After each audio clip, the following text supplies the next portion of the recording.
Graça e paz da parte de Deus o Pai, que nos criou, Deus o Filho Jesus, que morreu por nós e nos salvou, Deus Espírito Santo, que nos dá fé, que nos guarda firmes nessa fé e que nos edifica nessa fé toda vez que aprendemos um pouco mais e também fortalece a nossa comunhão.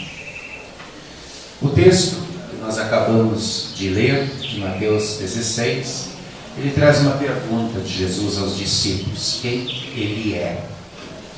E o tema que eu escolhi é: quem é o Filho do Homem em tua vida diária?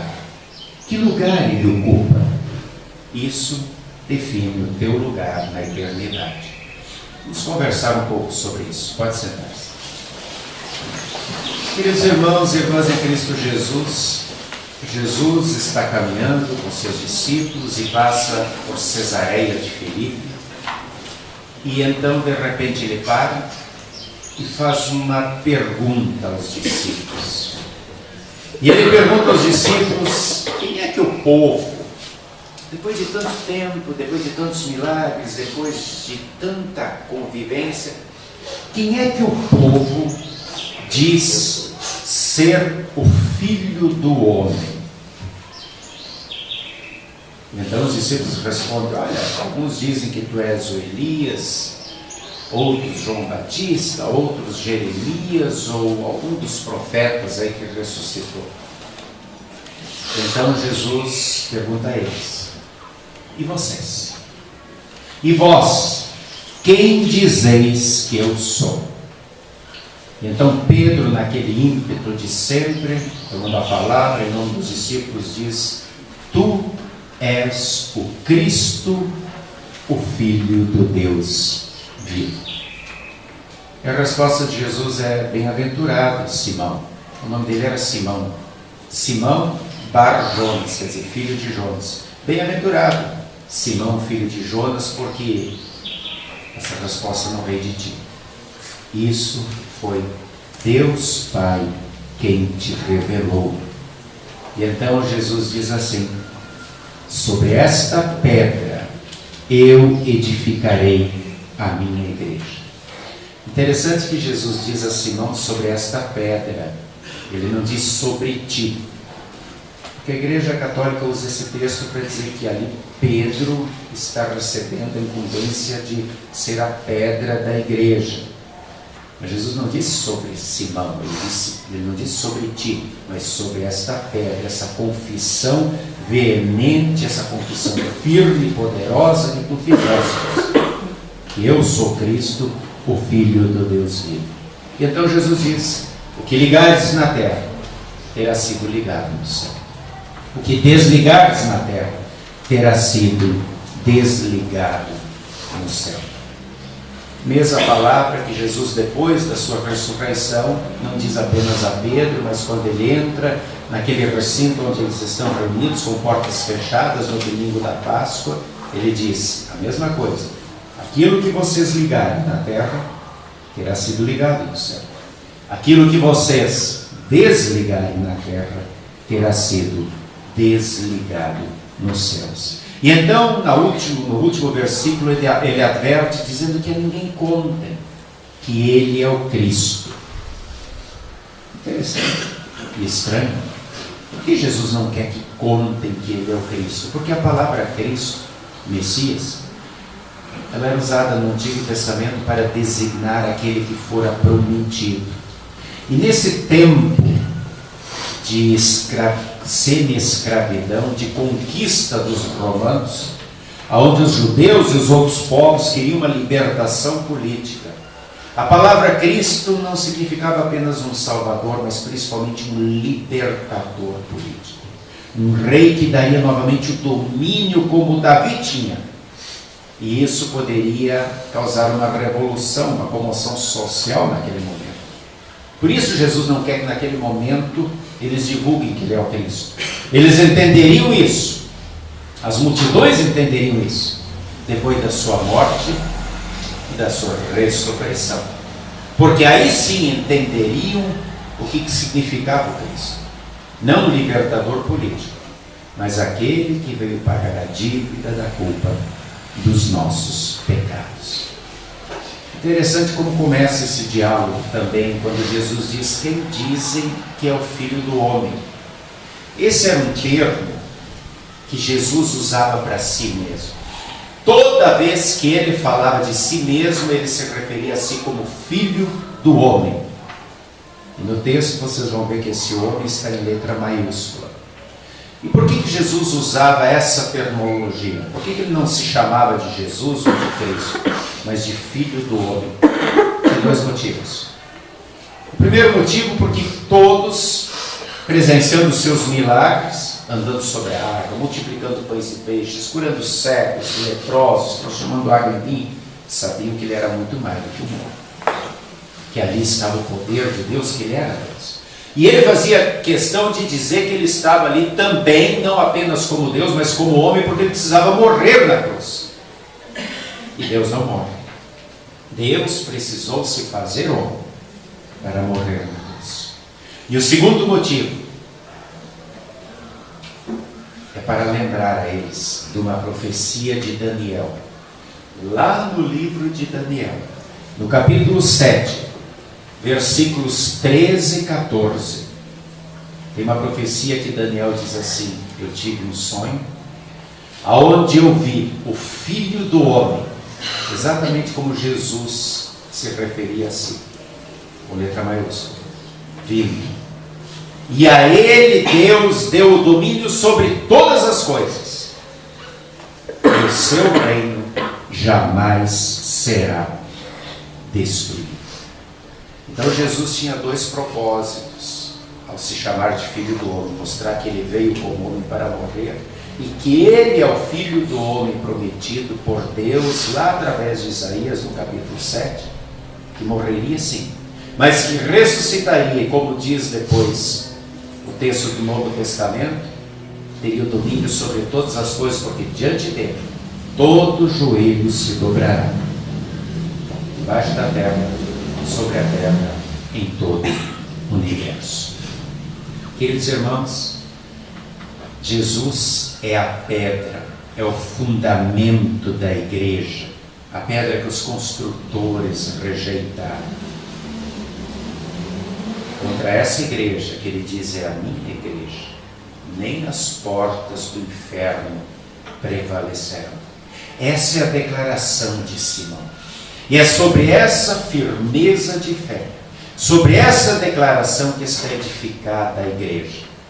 Pedro morreu, mas a mensagem da igreja continua. A igreja de Jesus está onde a sua palavra é proclamada da maneira como ele a deixou. A tarefa principal da igreja cristã é fazer exatamente o que Jesus pede que Pedro nesse momento faça.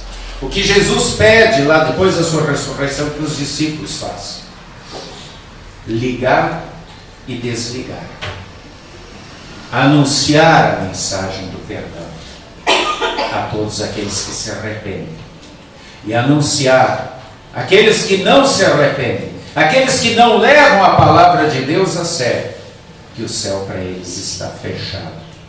Por isso nós chamamos isso de ofício das chaves. Uma chave serve para abrir e para fechar. O Evangelho anuncia o perdão, a conversão para aqueles que foram convertidos e têm o céu aberto porque foram perdoados. Mas também anuncia a palavra de Deus, anuncia a mensagem da lei, que tem o céu fechado para aqueles que não se convertem. Eu pergunto para vocês: as pessoas nos dias de hoje estão preocupadas com isso? No dia a dia lá fora? Estão preocupados com a igreja que anuncia a mensagem de Jesus, o perdão dos pecados? Quais são as manchetes? O que é uma manchete? Aquilo que toma conta do momento, aquilo que me interessa, aquilo que está em primeiro lugar no momento. Quais são as manchetes dessas 2 semanas? Neymar vendido por quase 800 milhões de reais. Essa foi a grande manchete. Outra: terremoto na Itália, mata várias pessoas. Uma família inteira, inclusive crianças, conseguiu ser salva. Outra: atentado na Espanha. Seguidores do Islã pegaram uma van, passaram por cima de várias pessoas, atropelaram várias pessoas. Quais foram as manchetes da semana? Viraram página. Houve naufrágios na travessia dos refugiados que fugiram, mas aqui no Brasil também, tanto na Bahia como lá no Pará, sobrecarga, sobrelotação, muitos morreram. Quais foram as manchetes? Delações, prisões, solturas, mortes de policiais e bandidos na guerra do Rio de Janeiro, roubos de carga, resgate da baleia Jubarte, lá em Búzios e aqui em Sepetira. Essas são as manchetes. Aquilo que interessa ao povo ouvir e divulgar lá fora. Mas quais são as manchetes, ou quais foram as manchetes da tua vida? O que é aquilo que ocupou os teus pensamentos nessa semana? Um churrasco com os amigos, um passeio no shopping, um happy hour depois do trabalho, um lanchinho especial, um futebol, a compra de um novo celular, porque surgiu um novo modelo, eu tenho que fazer um novo regime que apareceu por aí, eu tenho que cuidar do novo penteado, uma nova cor. O que realmente importou na tua vida e tomou conta dos teus pensamentos nessa semana? O que sobrou para Jesus? Sono, cansaço, falta de tempo, falta de coragem, falta de ânimo. Se você esteve ocupado com tantas e tantas coisas, será que sobrou um lugar especial nessa semana para Jesus? Para muitos hoje, não. Hoje a cama foi mais importante porque tiveram que ficar até de madrugada curtindo a noite e não tiveram tempo de estar aqui com Jesus. Uma pergunta: se os teus amigos falarem das tuas prioridades, o que eles colocariam como sendo um destaque? Aqueles amigos com quem tu convives diariamente no trabalho, na escola ou no lazer, se for perguntado para eles, olha, o que o cristão luterano, espero que todos os nossos amigos saibam que vocês são cristãos luteranos, mas o que o cristão luterano que sempre convive contigo, o que ele tem como prioridade na vida dele? Sobre o que ele fala com entusiasmo? O que ele destaca no dia a dia quando você sai, quando vocês conversam? O que os vossos amigos diriam que é prioridade na vida de vocês? Dr. Hugh Moorhead é um dos professores de filosofia mais conceituados no mundo de hoje em dia. Ele é professor da Universidade de Illinois.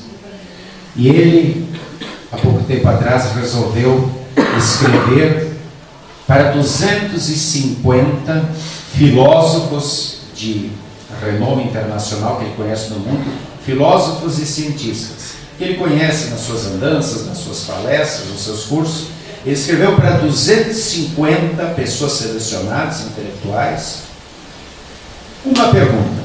E a pergunta é: para você, qual o significado da vida? Para você, qual o significado da vida? 250 pessoas. As respostas foram as seguintes. Alguns disseram assim: eu ainda estou procurando. Outros: doutor, eu não tenho a menor ideia. Outros confessaram: olha, diante de tanta questão, diante de tanto eu pensar, eu criei para mim um significado, que é divertir-me quanto mais eu puder. Outros: sentir-me bem. E outros: correr e conquistar os meus sonhos. Mas a grande maioria respondeu da seguinte maneira: caro doutor, quando o senhor descobrir, por favor, me informe. É assim que anda a humanidade. A Bíblia diz que a vida terrena é uma barraca é uma morada temporária, na verdade uma preparação para a vida eterna. Paulo fala sobre isso em 2 Coríntios capítulo 5:1. Por isso, o modo como tu vives em relação a Deus agora é o que define a tua eternidade, com Ele ou sem Ele. E isso é muito sério, e isso vale para todos, mesmo para aqueles que não têm uma resposta pronta sobre a sua vida. Paulo disse que considerava tudo aquilo que ele conquistou, seus títulos, seu dinheiro, sua posição social, como um refúgio, como lixo, e que para ele o maior tesouro era Cristo. É o que ele declara em Filipenses 3, 7 e 8. A morte, ela não é o fim, ela é apenas uma transição para a eternidade. Mas o que nós fazemos aqui no nosso dia a dia, na vida terrena, tem consequências eternas. E por isso eu pergunto, ensina, baseado naquilo que tu fazes, naquilo que tu crês, naquilo que tu confessas no dia a dia, para onde tu estás te dirigindo? O aspecto mais prejudicial da vida contemporânea é que as pessoas, elas raciocinam em curto prazo. Elas querem aproveitar a vida, o dia a dia. E assim estão vendo a vida apenas como se fosse um iceberg. No iceberg você vê aquela pontinha de gelo que está fora do mar, mas a grande parte do gelo está embaixo. E assim é a vida. Aqui nós vivemos apenas um pedacinho dela. A verdade é que nós vamos realmente viver a vida. A maior, a grande parte da tua vida, porque é eterna, está lá. Assim como nós também, durante 9 meses, dentro do útero da nossa mãe, estamos sendo preparados para a vida terrena, quando saímos dali, que é uma vida diferente, muito maior do que aqueles 9 meses. Assim acontece com essa vida aqui também. Nós estamos sendo preparados para a vida que é eterna. Precisamos entender que a nossa vida aqui não é um passatempo, um jogo de distrações. Eu vou trabalhar hoje, mas aí à noite eu saio, eu vou comer, vou beber, me divertir. Eu vou trabalhar hoje porque eu quero dinheiro para comprar um celular novo, uma roupa nova, andar na moda, fazer um churrasquinho. A minha vida se resume a isso, a sempre de novo trabalhar para ter, para gastar. E aí a pessoa vai fazendo da vida uma distração, como um giroscópio no carro da polícia, que tem as luzes coloridas, bonitas, vermelho, azul, brilhando, e gira e não sai do lugar. Infelizmente, assim também é a vida de muitos membros das igrejas hoje. Você, na verdade, não está aqui para ficar aqui. Muitas pessoas dizem, mas eu preciso curtir, eu preciso mostrar algo para as pessoas porque eu quero ser lembrado.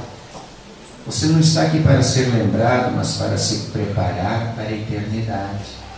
Aqui nesse mundo nós estamos apenas de visita.